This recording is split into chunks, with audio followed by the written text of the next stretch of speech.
tous, est-ce que vous m'entendez? Bonsoir, je vois le chat qui défile. Bonsoir, parfait. Bonsoir à tous, bienvenue pour cette dictée de rentrée d'objectifs CRPE avec comme objectif de renforcer votre maîtrise de la langue.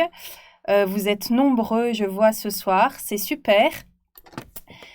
Donc, vous préparez le CRPE cette année. Je me présente, je m'appelle Claire Binendik. Je suis correctrice du CRPE, donc examinatrice pour l'Académie de Paris, Versailles-Créteil.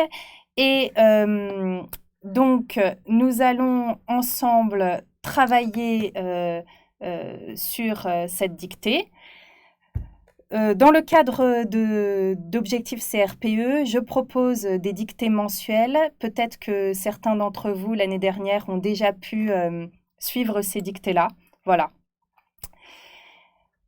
Bien, alors, pour commencer, je vais vous proposer un petit historique portant sur la dictée, de revoir ensemble l'histoire de la dictée, très rapidement, et puis quelques outils didactiques qui peuvent vous être utiles dans le cadre du concours. Voilà. Ensuite, je vous présenterai très très brièvement l'auteur de la dictée ce soir. J'ai choisi George Sand. C'est un auteur qui peut être choisi pour un corpus dans le cadre de l'épreuve de français. Donc, ça peut être intéressant d'avoir quelques petites informations sur George Sand. Pardon. Et enfin, nous passerons à la dictée. N'hésitez pas, bien sûr, à intervenir. J'espère que vous entendez tous, que le son est bon, mais je vois qu'a priori, ça va à peu près. Vous pouvez me poser des questions sur le chat. Vous pouvez aussi poser des questions à objectif, sur le chat et objectif CRPE répondra, ou moi, si je ne vois pas passer les questions. Donc, d'abord, le lieu de naissance de la dictée. Alors, je vois que Bertrand me demande comment devient-on correcteur? Vous êtes prof de français à l'origine? Oui, pardon, je suis professeur de français, je ne l'ai même pas dit. Je suis professeur de français au collège et au lycée. Voilà. Et c'est comme ça que je suis devenue correctrice. Alors, donc, le lieu de naissance de la dictée. On dit que la dictée, l'exercice de la dictée est né sous Napoléon III. Dans les salons de l'empereur Napoléon III. En 1857, il y a un événement marquant. Eugénie, son épouse, demande à l'écrivain Prosper Mérimée de lui rédiger un texte pour distraire sa cour. Cette dictée, je vous la lirai à la fin si on a le temps. Vous allez voir, c'est une dictée qui est difficile, amusante aussi. On dit que Napoléon III aurait fait 75 fautes, Eugénie 62, Alexandre Dumas 24. Voilà de quoi nous donner beaucoup d'espoir. Même un grand auteur comme Alexandre Dumas faisait 24 fautes à la dictée de Prosper Mérimée. En 1882, avec la loi Jules Ferry, la dictée devient l'épreuve reine du certificat d'études primaires. Le certificat d'études primaires a été remplacé par le brevet en 1989, donc près d'un siècle plus tard. Et lors du brevet, la dictée demeure. Donc en troisième, là j'ai vu que certains faisaient la dictée en famille. En troisième, pour l'épreuve du brevet, il y a une épreuve de dictée. Alors je passe maintenant au côté plus spécifiquement didactique pour vous qui préparez le CRPE, puisque dans le BO spécial numéro 3 du 5 avril 2018, il y a un paragraphe consacré à la pratique de la dictée. Je lis ce qui est donné. La dictée, dans ses différentes modalités, offre aux élèves l'occasion de se concentrer exclusivement sur la réflexion logique et la vigilance orthographique que nécessite la transcription d'un texte qui leur est lu. Cet exercice présente l'avantage pour les élèves de travailler des compétences précises qui peuvent être identifiées, sériées et annoncées par le professeur. Donc, vous voyez qu'en 2018, on réhabilite totalement l'exercice de la dictée qui était un petit peu oublié auparavant. Et vous trouverez sur Eduscol, je ne sais pas si vous ne connaissez ce site rattaché donc à l'éducation nationale. Vous trouverez donc sur le site Eduscol différentes ressources pédagogiques très intéressantes avec différents dispositifs. Et je vous renvoie notamment à une des ressources intitulée Différentes formes de dictée, qui sont donc un document inspiré d'un ouvrage de Ghislaine Haas, Orthographe au quotidien, que vous pouvez vous procurer. Et dans cette ressource-là, on vous propose différents types de dictées pour permettre aux élèves de progresser. Donc une dictée négociée, par exemple, une phrase dictée du jour, une dictée dialoguée. Bien, c'est une mine de dispositifs pédagogiques et didactiques. Donc, n'hésitez pas à vous y référer. Vous trouverez cela sur Internet. Je passe maintenant très rapidement à la présentation de George Sand. Je me dis que peut-être cet auteur pourrait se trouver dans le corpus qui vous serait donné et donc qu'il serait intéressant de connaître un petit peu l'auteur, d'avoir quelques éléments sur cette femme. Très vite, donc elle est née en 1804, morte en 1876, elle est née Aurore Dupin. C'est l'arrière-petite-fille du maréchal Maurice de Saxe, du côté paternel. C'est la petite-fille d'un oiseleur du côté maternel. Elle a donc une double ascendance, et aristocrate et populaire, et cette double ascendance va nourrir toute son œuvre. Oui, je vois Véronique qui dit « Je connais Eduscol, super ». Effectivement, Eduscol, c'est super. Il y a énormément de ressources intéressantes. Vous pouvez vous y référer très, très fréquemment, notamment pour tout ce qui concerne la didactique. George Sand est attachée à une région, le Berry. Elle passe son enfance chez sa grand-mère à Nohant. Et donc, la région berrichonne est très souvent le cadre géographique de ces récits. Et vous allez voir que le roman dont j'ai tiré l'extrait de la dictée aujourd'hui, un roman intitulé Mauprat, se passe dans le Berry. George Sand est une auteure prolifique. Elle a écrit plus de 70 romans, réunis en 50 volumes d'œuvres. Elle connaît un très grand succès en 1832 avec Indiana, puis Valentine, qu'on ne lit pas toujours. Oui, pardon, côté maternel, Emmanuel, EL, côté maternel, c'est un... sur la slide, il y a E2LE, c'est effectivement une coquille, bien sûr, EL. Et Georges sans S. Georges sans S, puisque elle a emprunté donc ce pseudonyme à la forme anglaise George, qui ne prend pas de S. Donc, elle va choisir ce pseudonyme masculin de Georges et devenir une femme en vue de son époque. Ces récits sont souvent de facture classique, de forme ancien régime, et les sujets choisis bousculent son époque divise. Elle magnifie la révolte des femmes, elle propose notamment des analyses psychologiques très poussées de ses contemporaines. Et elle se tourne également vers le milieu paysan autour d'eux, donc en donnant naissance à des romans champêtres idéalisés. Mauprat en 1837, c'est l'histoire d'Edmé de Mauprat, de son cousin Bernard. Bernard, c'est un être assez bestial qui veut obtenir Edmé. La jeune fille va le pousser à se corriger, à s'amender, à se réformer pour qu'il devienne un homme meilleur, digne de l'épouser. Voilà l'histoire de Mauprat. Alors, je reviens, on m'a demandé le nom de l'auteur concernant la ressource. C'est Ghislaine Haas, H2AS. Voilà, H2AS. Effectivement, Georges, vous voyez, là, il y a une coquille qui n'apparaît pas à l'intérieur de la slide, mais Georges n'a pas de S. Bien, alors, on va maintenant passer à la dictée. Donc, 3 étapes pour cette dictée. Ce sont 3 étapes qui sont préconisées pour la dictée du brevet des collèges et qui peuvent être adaptées au cycle 2 et 3. D'abord, je vais faire une lecture préalable, lente et bien articulée du texte. Ensuite, je vais faire la dictée effective du texte en précisant la ponctuation et en marquant nettement les liaisons. Et puis enfin, une relecture sans préciser cette fois-ci la ponctuation, mais en marquant toujours les liaisons. Est-ce que vous êtes prêts? J'attends que vous me disiez oui. Oui, je vois des pouces qui se lèvent. Oui, oui, oui. Bon, je pense que c'est bon. Donc, c'est parti. Je commence déjà par une lecture préalable, lente et bien articulée du texte. Inutile d'écrire pour l'instant. Ce que je vous propose de faire, c'est un repérage. Donc, un repérage des accords, un repérage des difficultés potentielles de la dictée. Voilà. Et vous noterez dans un second temps quand je dicterai avec la ponctuation.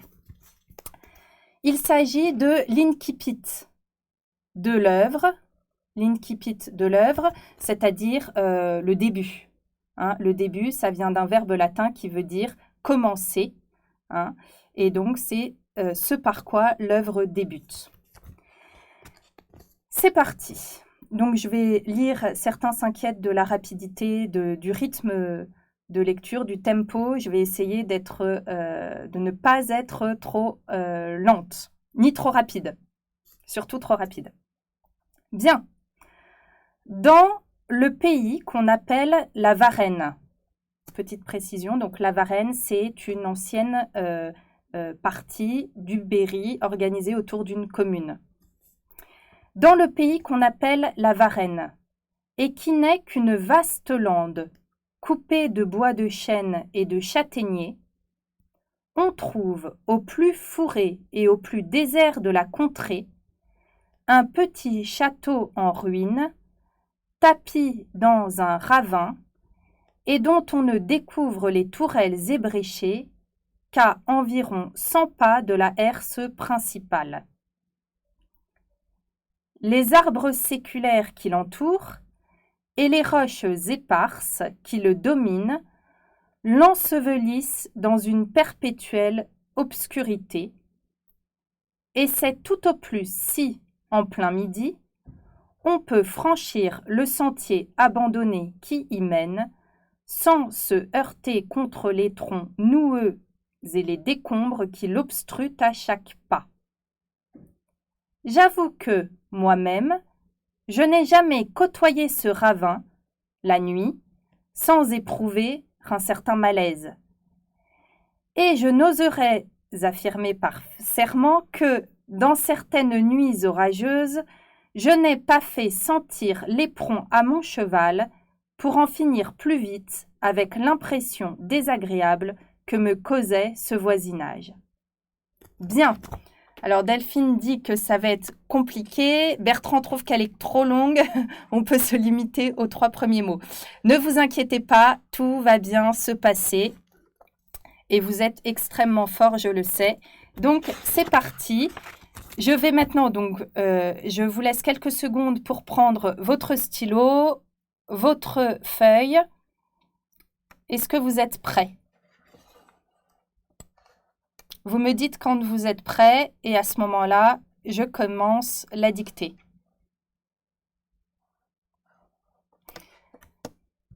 Bien. C'est parti. Dans le pays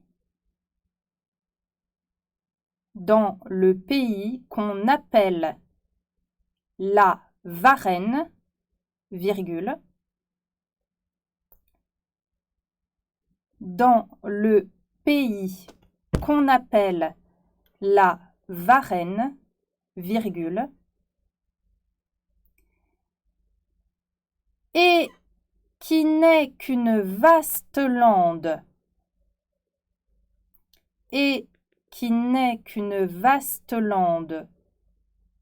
coupée de bois de chêne,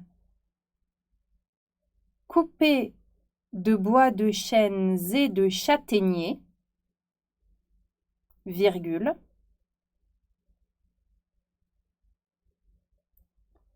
je relis ces 2 premières propositions. Dans le pays qu'on appelle la Varenne, virgule, et qui n'est qu'une vaste lande, coupée de bois de chênes et de châtaigniers, virgule, On trouve au plus fourré. On trouve au plus fourré et au plus désert de la contrée, virgule.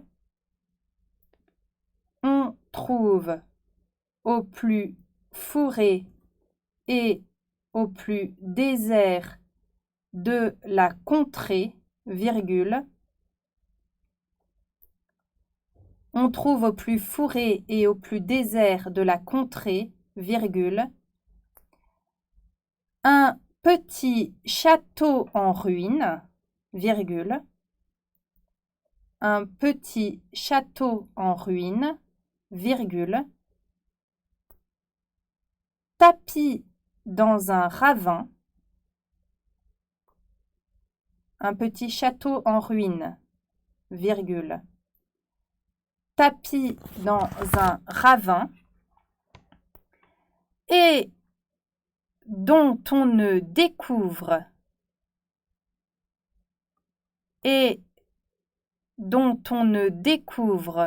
les tourelles ébréchées et dont on ne découvre les tourelles ébréchées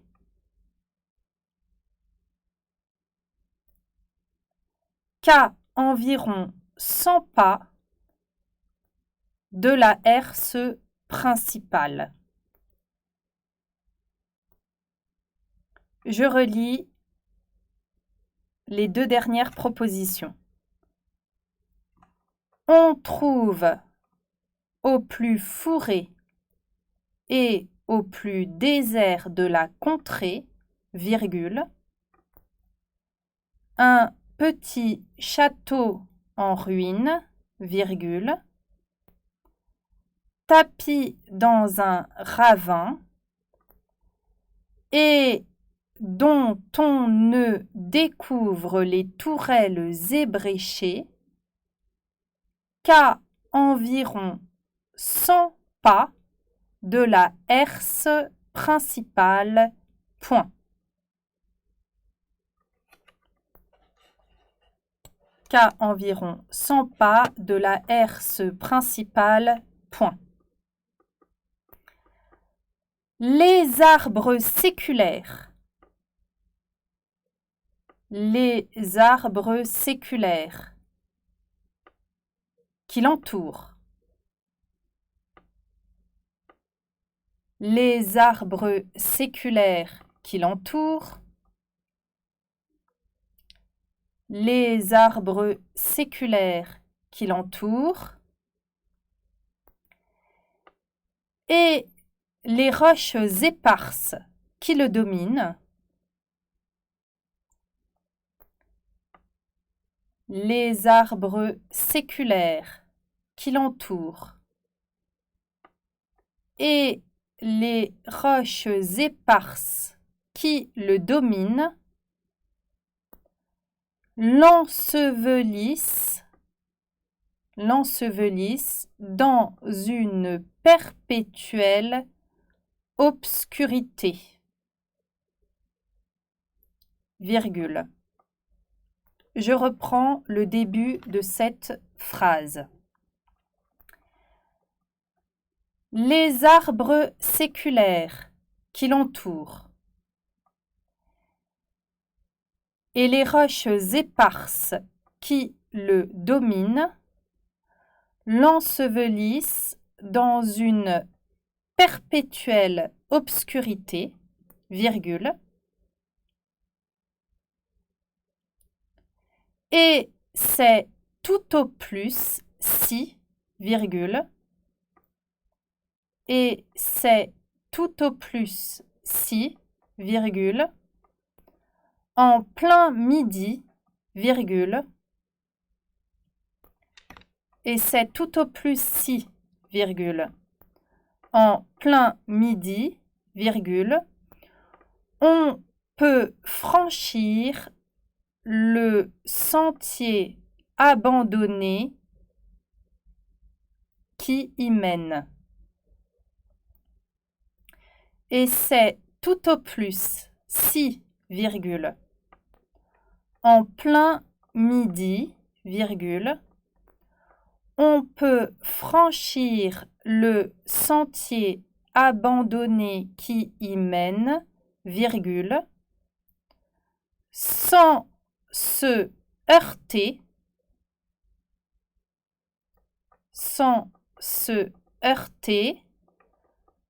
contre les troncs noueux, sans se heurter contre les troncs noueux, sans se heurter contre les troncs noueux et les décombres,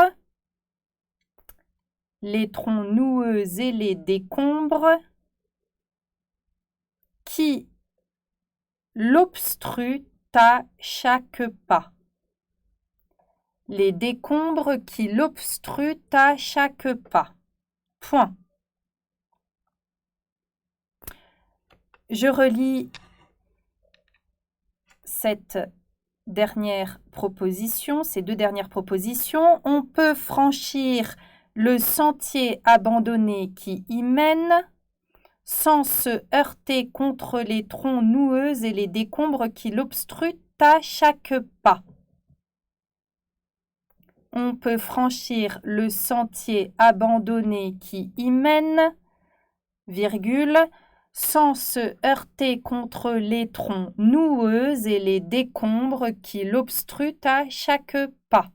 Point. Allez, plus qu'une phrase. Une phrase complexe, donc avec plusieurs propositions. Je vous redonnerai, Emma, le titre de l'œuvre. Le nom de l'œuvre, c'est Mauprat. M-A-U-P-R-A-T.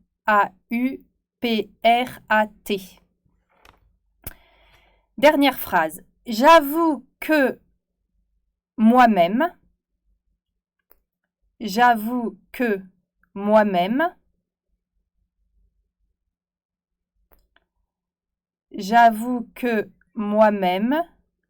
je n'ai jamais côtoyé ce ravin. J'avoue que moi-même,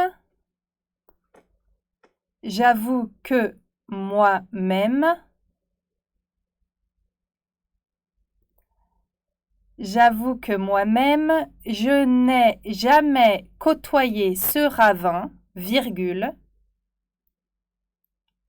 la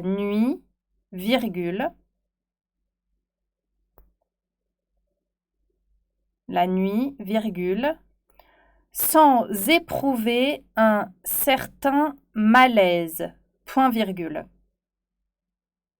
J'avoue que moi-même, je n'ai jamais côtoyé ce ravin, virgule, la nuit, virgule, sans éprouver un certain malaise, point virgule, et je n'oserais affirmer,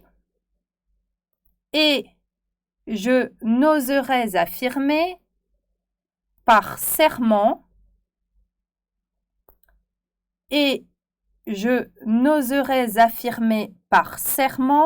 que,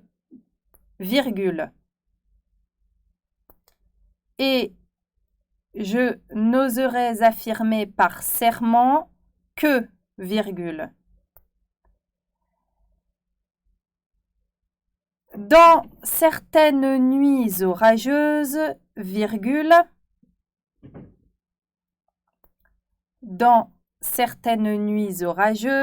virgule, je n'ai pas fait sentir l'éperon à mon cheval.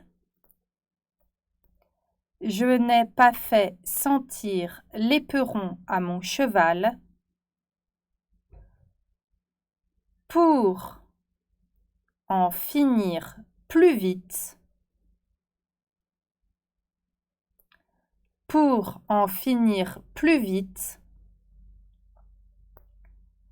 avec l'impression désagréable que me causait ce voisinage. Point final. Je relis cette dernière phrase. J'avoue que moi-même, je n'ai jamais côtoyé ce ravin, virgule, la nuit, virgule, sans éprouver un certain malaise, point virgule. Et je n'oserais affirmer par serment que, virgule, dans certaines nuits orageuses, virgule, je n'ai pas fait sentir l'éperon à mon cheval pour en finir plus vite avec l'impression désagréable que me causait ce voisinage. Point final.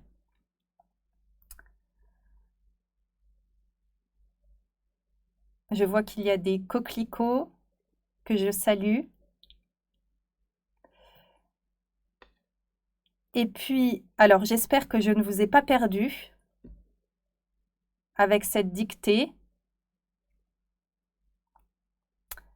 Bien, alors. Hop. Ce que je vous propose, c'est d'abord de vous relire. Donc, je vais vous laisser quelques minutes pour vous relire. Je ne sais pas ce que je peux mettre, carton exercice en cours. Bon. Voilà, je vous laisse quelques minutes pour vous relire avant la correction que l'on va faire tous ensemble.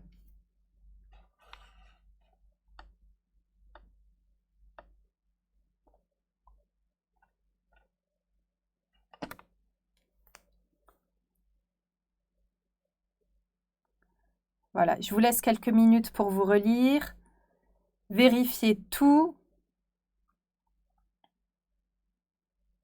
Vous pouvez faire ce qu'on appelle, ce qu'on peut exploiter avec des élèves donc du primaire, le bal des accords.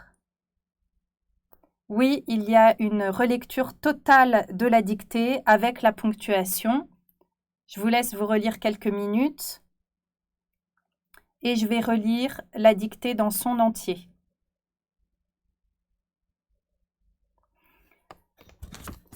Bien, alors, je relis tout avec la ponctuation et ce sera donc la dernière lecture complète du texte avant de passer à la correction. Dans le pays qu'on appelle la Varenne, virgule, et qui n'est qu'une vaste lande, coupée de bois de chênes et de châtaigniers, virgule, on trouve au plus fourré et au plus désert de la contrée, virgule, un petit château en ruine, virgule, tapi dans un ravin, et dont on ne découvre les tourelles ébréchées qu'à environ 100 pas de la herse principale. Point. Les arbres séculaires qui l'entourent et les roches éparses qui le dominent l'ensevelissent dans une perpétuelle obscurité, virgule, et c'est tout au plus si, virgule, en plein midi, virgule, on peut franchir le sentier abandonné qui y mène, virgule, sans se heurter contre les troncs noueux et les décombres qui l'obstruent à chaque pas. Point. J'avoue que moi-même, je n'ai jamais côtoyé ce ravin, virgule, la nuit, virgule, sans éprouver un certain malaise. Point virgule. Et je n'oserais affirmer par serment que, virgule, dans certaines nuits orageuses, virgule, je n'ai pas fait sentir l'éperon à mon cheval pour en finir plus vite avec l'impression désagréable que me causait ce voisinage. Point final. Bien. Alors, je vois que certains se proposent de travailler par petits groupes, etc. C'est une très très bonne idée de travailler ensemble. C'est toujours très fructueux d'organiser donc des groupes de travail. Et pour ceux qui ne sont pas encore inscrits et qui souhaiteraient s'inscrire à Objectif CRPE, il est encore temps puisque les inscriptions sont ouvertes jusqu'à mi-novembre. Pour plus d'informations, vous pouvez contacter la préparation. Hein, vous avez donc l'adresse mail et puis également le numéro de téléphone. Moi, dans cette préparation, donc j'interviens pour faire des entraînements à la dictée. Et donc avec un rythme d'environ une dictée mensuelle qui est suivie ensuite d'exercices de type CRPE, donc des exercices que vous trouvez dans la partie langue et grammaire du concours. Voilà, beaucoup d'exercices de réécriture, beaucoup d'exercices de transposition, voilà, de la partie langue de l'épreuve du concours. Je vois que certains sont déjà inscrits. Natacha, par exemple, c'est super. Voilà, c'est vraiment un très très bon support pour préparer le concours. Alors, nous allons maintenant passer à donc, la correction de la dictée.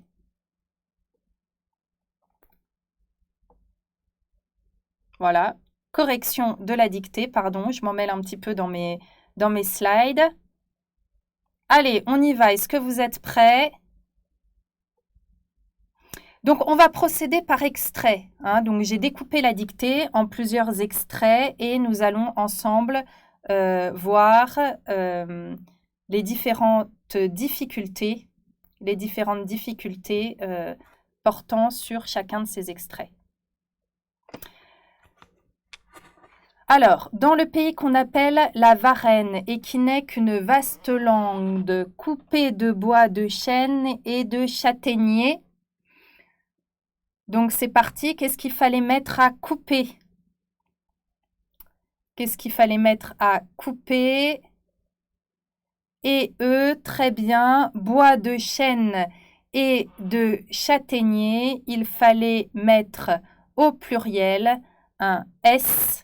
Hein, puisqu'il y a plusieurs chênes, plusieurs châtaigniers, plusieurs bois de chêne, plusieurs bois de châtaignier. Hein.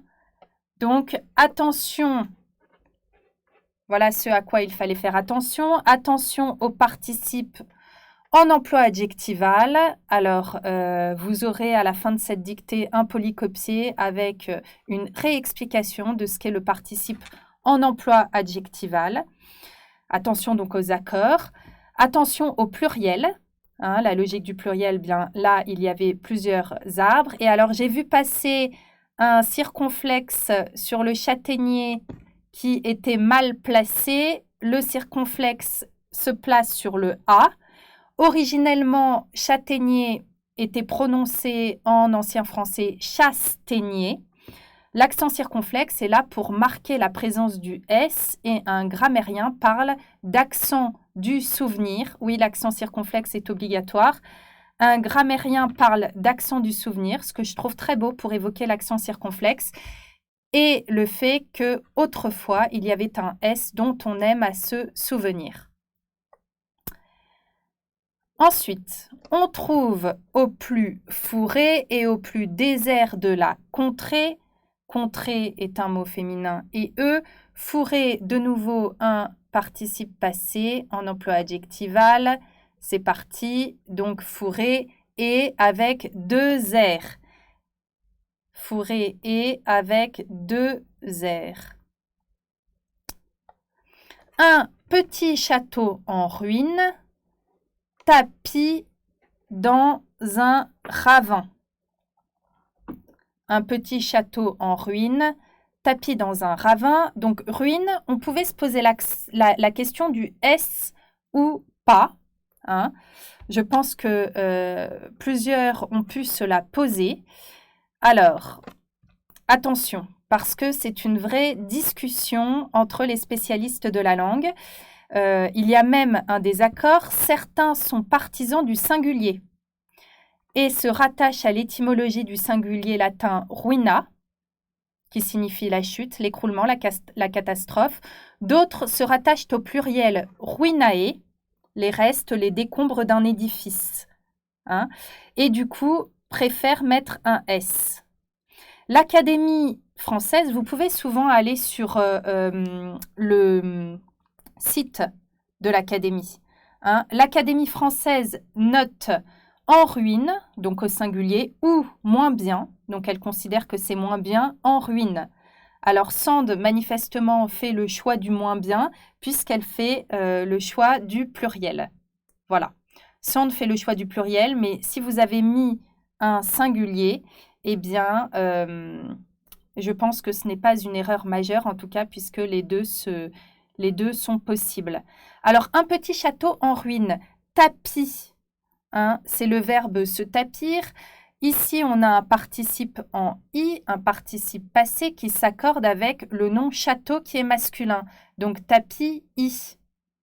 Hein, et Rachel me dit, j'ai mis un accent du souvenir à tapis. Hein, non, il n'y a pas d'accent du souvenir à tapis. Tapis s'écrit T-A-P-I. Voilà, masculin singulier.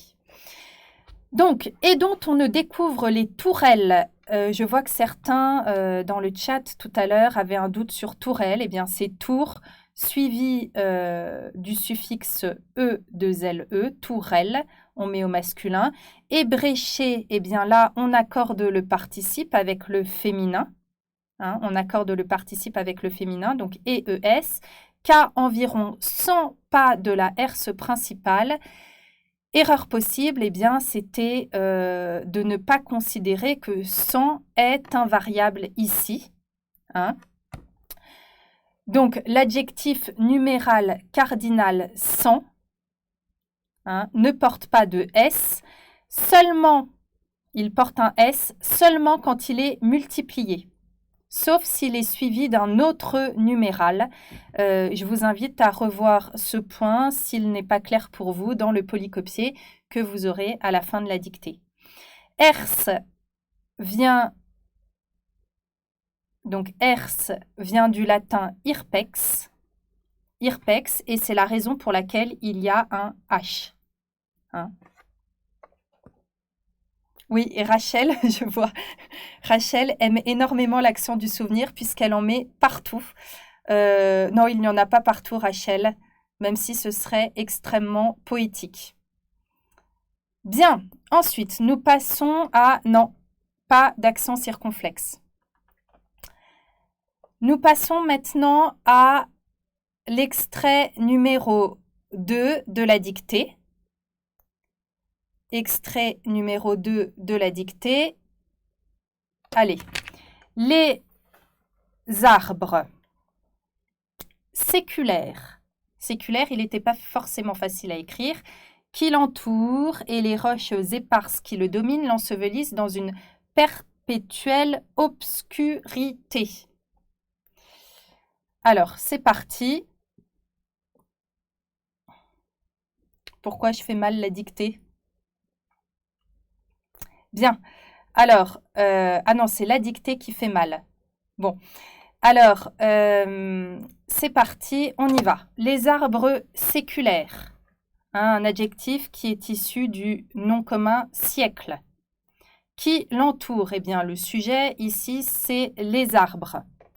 Les roches éparses. Il fallait mettre des S partout. Qui le domine? Qui est-ce qui domine le château? Eh bien, les arbres séculaires et les roches éparses. Plutôt là, les roches éparses, pardon, qui le dominent. Et en revanche, en facteur commun pour le verbe ensevelir, on a le sujet donc doublement pluriel, les arbres séculaires et les roches éparses. Dans une perpétuelle obscurité, attention à obscurité, il ne fallait pas mettre de E. Hein, c'est le cas de la plupart des mots en IT et ITIE. Hein, ce sont des mots féminins sans E, sauf quelques exceptions que je vous redonne dans le polycopier que vous aurez à la fin de la dictée. Bien, on passe à la suite. Donc, sans se heurter contre les troncs noueux et les décombres qui l'obstruent à chaque pas. Alors, attention, là, je n'ai pas mis que l'infinitif pouvait être une difficulté, mais ne pas confondre pour le son et l'infinitif et le participe passé. Hein, Delphine me dit qu'elle ne comprend pas qui l'entoure. Je reviens là-dessus. Je pense que Delphine et Lola, si vous avez mis donc entoure au singulier, c'est parce que vous avez considéré que le L apostrophe qui est ici COD et qui fait référence au château était le sujet. Or, ce n'est pas le sujet du verbe entourer, c'est le COD. Le sujet est pluriel et il s'agit des arbres séculaires.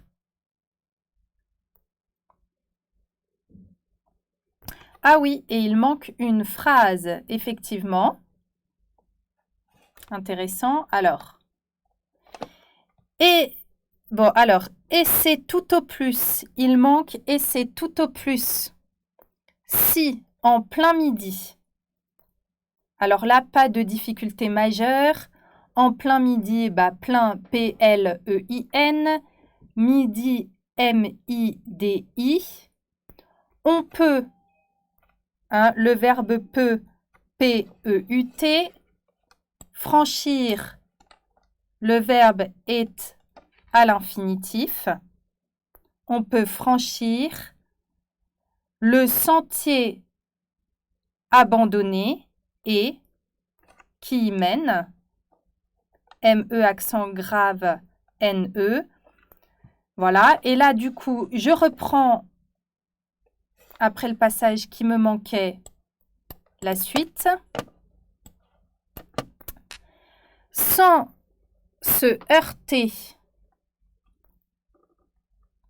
se heurter contre les troncs noueux et les décombres qui l'obstruent à chaque pas.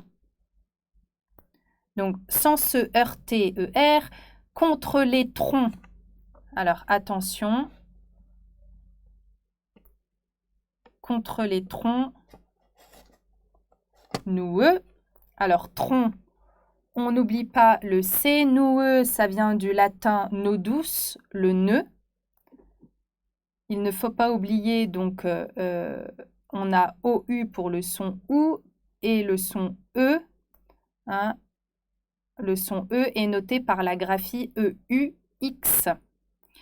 Et les décombres au pluriel, qui l'obstruent. Donc là, on a le même phénomène que tout à l'heure avec les arbres séculaires qui l'entourent. Hein, les arbres séculaires qui l'entourent. Là, le sujet n'est pas le L apostrophe puisqu'il est COD, mais le sujet est décombre. Hein, le sujet est décombre, c'est un sujet pluriel. Allez, on passe à la suite. L'extrait numéro 3 qui n'était pas évident en ce qui concerne les temps, le jeu des temps. J'avoue, alors peut-être que certains ont mis un S et ont oublié qu'il s'agissait d'un verbe du premier groupe, le verbe avouer. Avouer avec un E. D'ailleurs, j'en profite là parce que je pense à des copies que j'ai corrigées l'année dernière du CRPE où j'ai beaucoup vu le verbe conclure écrit avec un E, je conclus E. Et non, pour conclure, il ne s'agit pas d'un verbe du premier groupe, mais du troisième groupe. Et du coup, on a un S. hein, ou il conclut, on a un T et pas un E. Ça, c'est une erreur fréquemment rencontrée. Donc, j'avoue avec un E que moi-même, je n'ai jamais côtoyé. On retrouve l'accent du souvenir, Rachel, que vous aimez tant. Et je n'ai jamais côtoyé et. Mais même si on avait un sujet féminin, on aurait et aussi, puisque le participe passé est employé avec l'auxiliaire avoir. Hein, côtoyer sera vain, pas de difficulté majeure ici. La nuit, virgule, sans éprouver un certain malaise. Hein, éprouver, on a l'infinitif en ER. Voilà, j'avoue, hein, le verbe du premier groupe, je n'ai jamais côtoyé. Et l'accent circonflexe, attention à l'orthographe de côtoyer.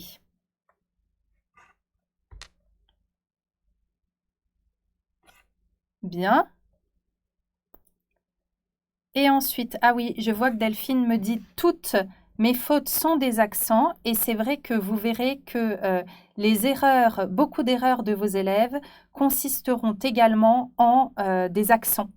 Des fautes d'accent. Alors, je pense qu'on est aussi certainement un petit peu influencé par l'anglais et l'absence d'accent. Je ne sais pas. Je sais que moi, j'ai beaucoup d'élèves anglophones qui, du coup, ont tendance à ne pas mettre d'accent du tout. Mais effectivement, les accents sont importants. Ils font partie de l'histoire du mot, de son orthographe. Et donc, il faut veiller à ne pas les oublier.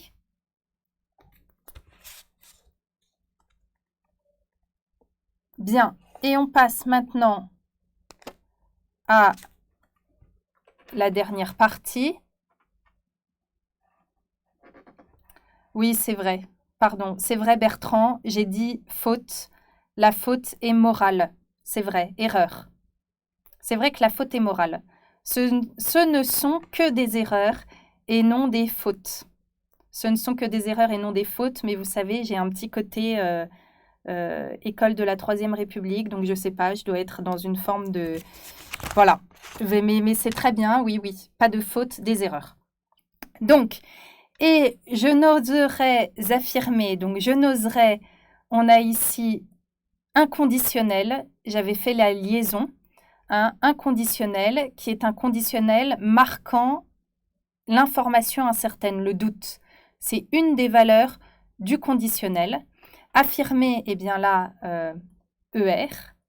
Hein. Je n'oserais affirmer. Hein, c'est l'information incertaine du doute, une négation de l'assertion. Non, il n'y a pas de majuscule après, c'est une erreur. Hein, pardon. Le « et je n'oserais affirmer », c'est une erreur. Il n'y a pas de majuscule après le point-virgule. Décidément, pardon pour toutes ces coquilles. Et je n'oserais affirmer par serment que, virgule. Alors, allons-y. On passe à la suite. Que, donc là, pareil, hein, pas de majuscule à que. Hein, pas de majuscule à que.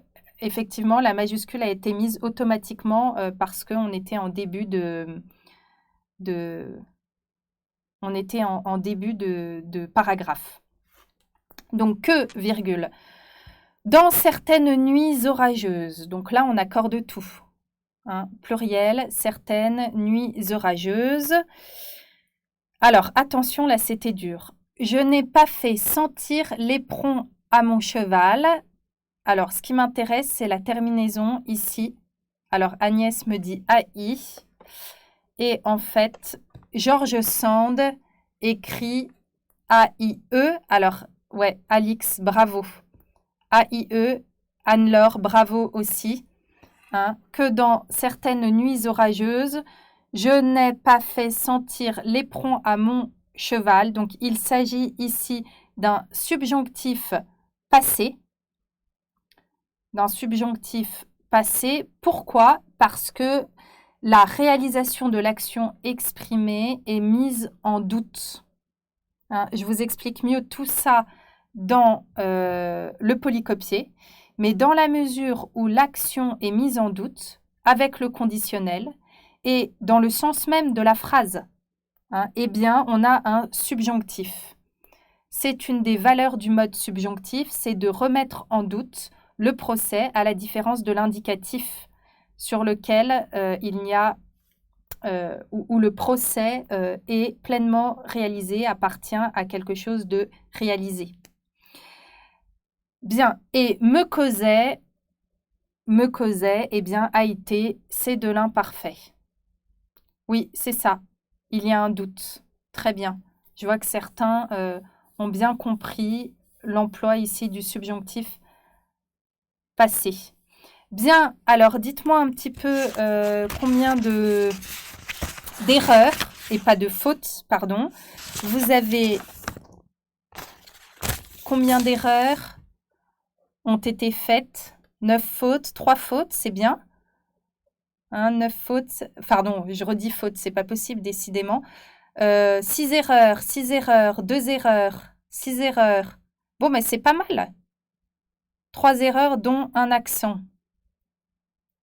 3 erreurs ou une faute selon la Troisième République. D'accord, merci pour... D'accord. Bien, voilà pour notre dictée. Alors, ce que je vous propose, c'est pour finir. Alors déjà, est-ce que certains ont des questions? Mais je pense que... Ah, bravo Aurélie, 0 faute. Super. Eh bien, c'est génial. Est-ce que vous avez des questions? En tout cas, voilà. Si vous souhaitez continuer à faire des dictées, eh bien, on peut se retrouver ensemble sur Objectif CRPE à travers voilà, c'est la pratique de cet exercice-là qui sert beaucoup puisque vous savez que le jour du concours, 5 points sont dévolus à la maîtrise de la langue. Donc, orthographe et grammaire. Voilà, c'est donc très très important. Ça fait la différence. Hein. Ça fait vraiment la différence dans une copie. Et puis, vous allez aussi apprendre à vos élèves à lire et à écrire. Hein. C'est donc très important de savoir écrire vous-même. Voilà, mais l'orthographe est un travail quotidien. Moi-même, chaque jour, je découvre de nouveaux mots avec des orthographes que je n'aurais pas soupçonnées. Donc, voilà. Alors, dans le polycopier que vous allez pouvoir trouver, il y aura des exercices, des petits exercices de type concours, de transposition, par exemple. Je vous donne un petit exemple. Réécrivez l'extrait suivant en mettant les verbes conjugués au conditionnel. Ou réécrivez l'extrait suivant en remplaçant le je par il. Et tout cela, à partir de la dictée, c'est ce que vous aurez le jour du concours à partir des textes du corpus. Et alors, pour finir, un petit bonus, la dictée de Mérimée. La dictée de Mérimée que je vais vous lire rapidement. Pour parler sans ambiguïté, ce dîner à Sainte-Adresse près du Havre, malgré les effluves embaumés de la mer, malgré les vins de très bons crus, les cuisseaux de veau et les cuisseaux de chevreuil prodigués par l'amphitryon, fut un vrai guépier. Quel que soit et quelque exigu qu'ait pu paraître à côté de la somme due, les arcs étaient censés avoir donné la douairière et le marguillier, il était infâme d'en vouloir pour cela à ces fusiliers jumeaux et mal bâtis, de leur infliger une raclée alors qu'ils ne songeaient qu'à prendre des rafraîchissements avec leurs coreligionnaires.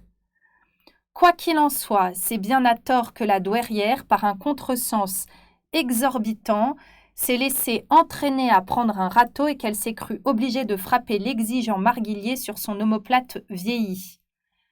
2 alvéoles furent brisées. Une dysenterie se déclara suivie d'une phtisie et l'imbécilité du malheureux s'accrut. Par Saint-Martin, quelle hémorragie s'écria ce Bélitre.